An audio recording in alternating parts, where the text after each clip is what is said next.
Bienvenidos a la sección Monólogo Dientólogo. Sean bienvenidos todos. Acuérdense que aquí hablamos sin guiones, hablamos de temas en específico que normalmente no se tocan mucho en las redes sociales. Si tú eres dentista, eres estudiante y nos estás viendo, pues te invito a que aquí abajo en los comentarios me pongas qué tema te gustaría que abordáramos y con todo gusto trataré de prepararlo lo antes posible. Si tú eres paciente y tienes alguna duda, pues también, ¿verdad? Y bueno, también suscríbanse y activen la campanita para que este contenido llegue a muchas más personas. Y hoy vamos a hablar de una realidad que no sale en los títulos universitarios, pero sí en la vida real de muchos estudiantes. Y eso es conseguir pacientes para no reprobar las materias de odontología. Eh, pues, ¿qué les puedo decir, amigos? Hay una etapa en la carrera donde ya no basta con saber teoría, ¿ok? Puedes ser el mejor estudiante de odontología en cuestión de teoría, pero la práctica ahí es donde fallamos, ¿ok? Y digo fallamos porque muchos estudiantes, me incluyo yo, que alguna vez también estuve batallando con pacientitos, pues no conseguimos, ¿verdad? Esa gente que nos pueda a nosotros ayudar para poder evaluar nuestra clínica, ¿verdad? Eh, Desgraciadamente aquí ya no basta con aprobar exámenes, ya no basta con entender anatomía dental. Llega ese punto donde el conocimiento tiene que sentarse en un sillón, ¿ok? Y ahí comienza la verdadera prueba, la prueba de fuego, la prueba a la que todo mundo queremos llegar cuando estamos estudiando odontología, pero que cuando ya estás ahí y empiezas a ver esa realidad, empieza a haber problemas. Y, y es cuando a veces el catedrático, tu maestro, tu mentor te dice, necesito tantos tratamientos para que pases la materia. Necesito 20 extracciones, 30 extracciones por mes, por semestre, por cuatrimestre, dependiendo de en qué estés estudiando. Y no lo dice como sugerencia, lo dice como una condición, como puerta, como filtro, ¿verdad? Y hay que recordar también que no es que sea un capricho de tu maestro, ¿verdad? No es que sea un capricho de tu catedrático, sino que pues él tiene que seguir los parámetros que le dicta la gente de arriba. Y en ese instante el estudiante entiende algo, o todos los que fuimos estudiantes lo captamos, que nadie, absolutamente nadie, nos explicó en el primer día de clases. Ahora no solo eres alumno, sino ahora también buscador de pacientes. Y te convierte en gestor, te convierte en un promotor, en explicador profesional, en negociador, en organizador de agendas, psicólogo improvisado. Y nadie te dio un manual para eso. O sea, no hay una materia en la universidad que diga, así vas a conseguir tus pacientes. Así es como le tienes que hacer. Sales a buscar personas, como quien busca aire, ¿verdad? Familia, amigos, vecinos, contactos olvidados, grupos de WhatsApp. Si tienes tus redes sociales, empiezas a activar esas redes sociales para darte promoción. Y explicas lo mismo una y otra y otra y otra y otra vez. ¿Qué puedes explicarle, verdad? Es una clínica universitaria, hay supervisión, hay maestros, no estoy solo, pero muchas veces la respuesta siempre es corta de parte de los pacientes o del prospecto que nosotros tengamos, y es, me da miedo, y no lo sacas de ahí. Y ese miedo no es contra ti, es contra la palabra estudiante, ¿ok? Una palabra que para ti significa aprendizaje, posiblemente, pero para otros significa inseguridad. Y aunque detrás de ti haya docentes observando, protocolos escritos, correcciones inmediatas, doble validación, el paciente no ve eso, él ve solo la etiqueta, ¿ok? ve esa etiqueta donde dice, híjole, me va a atender un estudiante, o sea, me va a atender una persona que no tiene la experiencia, me va a atender esa persona que, pues hay que decirlo como es, ¿verdad? No sabe todavía bien o no sabe bien y está callón, ¿verdad? Porque por un lado tú entiendes al paciente y entiendes su postura y es respetable, ¿verdad? Pero por otro lado, pues ¿quién te entiende a ti? Esa es la cuestión.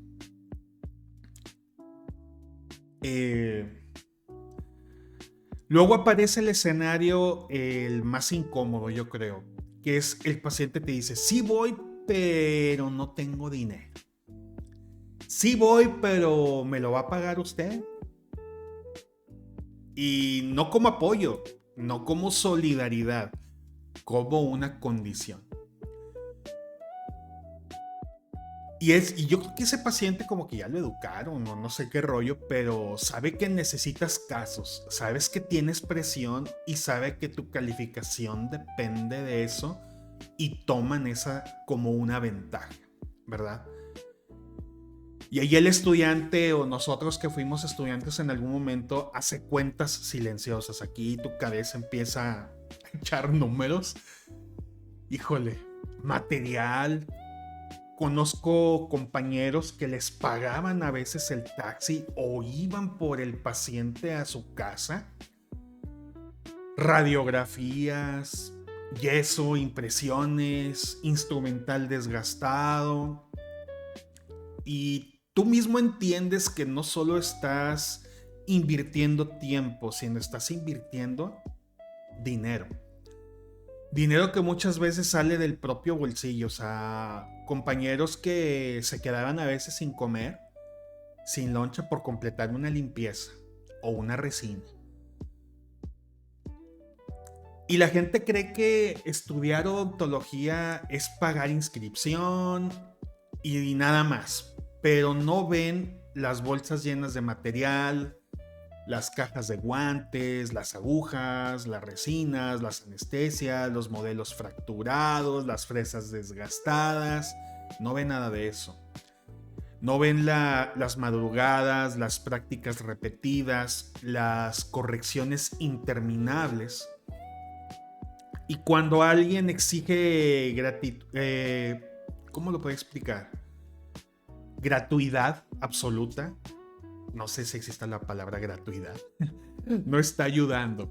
Está cargando más peso sobre alguien que ya tiene demasiada carga. Híjole. Es difícil de explicar esta sensación, ¿verdad? Y luego llega el tercer escenario, el más silencioso, el más cruel, que es cuando el paciente confirma, el paciente te agenda, el paciente que sonríe y ¡pum! No llegó a su cita. La cita se le olvidó o no sé por qué pasa eso. Yo siempre me lo he preguntado. Gracias a Dios a mí nunca me tocó. Pero sí vi a muchos compañeros, a muchas compañeras que ya tenían toda su unidad preparada, ya tenían todo su equipo estéril, ya todo en charola, ya todo, y el paciente no llega, y el paciente no llega, y el paciente no llega. Y vi a muchos compañeros llorar, porque posiblemente esa cita era ya su última oportunidad. La silla queda vacía, la lámpara encendida, el reloj sigue avanzando y el profesor o tu catedrático nada más ahí echándote miradas locas ahí de que, hey, ¿qué onda con el paciente? Y el turno se pierde, la oportunidad se evapora, la calificación se reduce. Y ojo, tú pudiste haber sido un excelente estudiante, puedes ser un excelente teórico, pero la práctica no te salió y no porque tú no hayas querido, sino porque esa persona, ese paciente te quedó mal. Y no por error clínico, no por falta de conocimiento, sino por una ausencia ajena. Yo creo que eso es lo más frustrante, que no depende de ti. Y si tú como estudiante me estás viendo, coméntame aquí abajo qué te ha pasado a ti. ¿Cuáles experiencias has tenido con eso, verdad? Y si tú eres doctor, ¿qué cosas te tocaron también a ti? Y aquí nace, yo creo que una de las preguntas, ¿verdad? Que pocos se atreven a decir en voz alta, pero que yo creo que la mayoría de todos pensamos. ¿Es justo que un estudiante repruebe por la irresponsabilidad de otra persona? Y yo creo que es correcto que su futuro académico dependa de factores que no controla. O sea, ¿es esa el punto? ¿Es esa la cuestión? Porque el estudiante no solo pierde un turno, pierde puntos, pierde casos, pierde avance, pierde seguridad. Y la boleta muestra números, o sea, las calificaciones llegan y no muestran contexto, no muestran una silla vacía, no muestran el mensaje sin respuesta, ¿verdad? Tengo amigos, amigas que nunca les contestaron los mensajes. Ya el paciente confirmado, ya el paciente todo. Y les mandaban mensaje, ¿verdad? O llamadas por teléfono. Y la persona que le agendó la cita y que quedó bien comprometida con asistir, ni siquiera tiene la delicadeza, ¿verdad? De contestar la llamada y decirle, ¿sabe qué, doctora? No voy a ir. O ¿sabe qué, doctor? No voy a ir. Y entonces ahí la presión aumenta. Más mensajes, más llamadas, más intentos, más estrés. Y la odontología se vuelve logística humana. Se vuelve prácticamente eso, una logística humana. Pero aquí no se trata de culpar al paciente, ¿verdad? Se trata de la conciencia, se trata de concientizar a los pacientes que nos están viendo, a la gente que nos está viendo, de que con eso no se juega, ¿verdad? Porque el estudiante no es improvisación, no es experimento sin control, no es riesgo clínico abandonado. Hay supervisión, hay una estructura detrás de todo eso. Y sobre todo yo pienso que aquí hay un respaldo académico. El estudiante para llegar a donde llegó es que está capacitado para hacer el trabajo, ¿verdad? Y sí, puede haber nervios, puede haber ahí cuestioncillas técnicas, lo entendemos perfectamente bien, pero está capacitado para hacer el trabajo, por eso está ahí. Y cuando alguien cancela sin avisar a los estudiantes, cuando alguien juega con una cita, cuando alguien se aprovecha de esa necesidad, porque hay que decirlo y hay que decirlo tal como es, hay pacientes que solamente se aprovechan del estudiante. No solo afecta una hora, puede afectar el semestre completo. Insisto, conozco de gente, conozco de colegas que ahorita, bueno, pues ya salieron y todo, pero conocí de casos de compañeros muy buenos doctores, muy buenos dentistas, que perdieron semestres por culpa de eso. Entonces, apoyar a un estudiante no significa regalar tratamientos, significa respeto, cumplir las citas, avisar con tiempo, entender el contexto y sobre todo yo creo que aquí la honestidad del paciente. ¿Sabes qué? No me voy a meter entre las patas de los caballos y sé que me voy a rajar a la mera hora. Porque aquí no estás jugando con cualquier cosa, estás jugando con el futuro de un posible y un potencial profesionista. Porque cuando ayudas a un estudiante de odonto, no solo recibes atención, ¿verdad? Recibes dedicación total. Revisiones dobles, tiempos extra, compromiso real del estudiante. Porque aquí acuérdate que el estudiante va a verte con una doble visión. Va a verte con la visión del estudiante, con su diagnóstico, con su conocimiento, pero aparte va a estar apoyado por el catedrático, ¿ok? Por ya un doctor veterano, un doctor que ya tiene sillones y sillones y sillones recorridos. El estudiante revisa más, pregunta más, se asegura más, porque sabe que está siendo evaluado, ¿ok? Y quizás lo que falta no es cambiar todo el sistema. Quizás lo que falta es sembrar empatía entre la gente.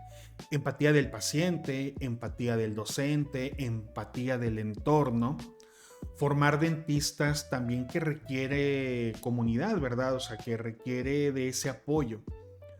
Porque todos alguna vez fuimos principiantes en algo, ¿verdad? Todos necesitamos una primera oportunidad y nadie se vuelve experto sin que alguien confíe primero. ¿O a poco tú crees que el ginecólogo que te va a atender nunca practicó? ¿O el que te va a hacer una cirugía a corazón abierto nunca practicó? Todos practican. El problema es de que cuando tú entras con un cardiólogo, pues tú estás completamente dormido, pero donde está el cardiólogo hay estudiantes también. Entonces, nadie se vuelve experto sin que alguien confíe primero, ¿ok?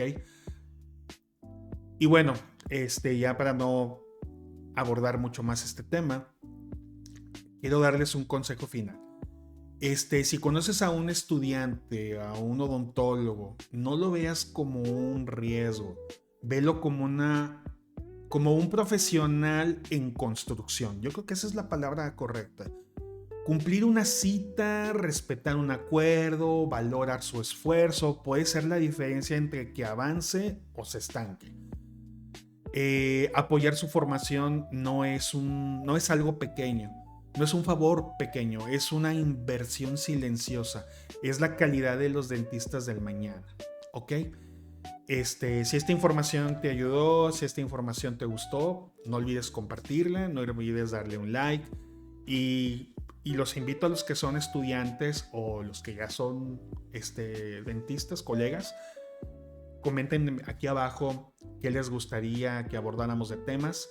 Y si tú eres paciente y estás viendo esto, o tú eres una persona que le interesa saber acerca de todo esto que normalmente nosotros no comentamos o nos quedamos callada, pues bueno, es una oportunidad para que, así como cuando nosotros tratamos siempre de ponernos de aquel lado, ¿verdad? Ustedes también se pongan de ¿sale? Y pues bueno, yo soy el Dr. Javier Flores, especialista en ortodoncia y en odontología digital. Y les recuerdo que cada sonrisa es una oportunidad. Elijan sonreír siempre. Nos vemos en el siguiente video. No se pierdan el próximo monólogo y sigan apoyando esta sección. Hasta pronto.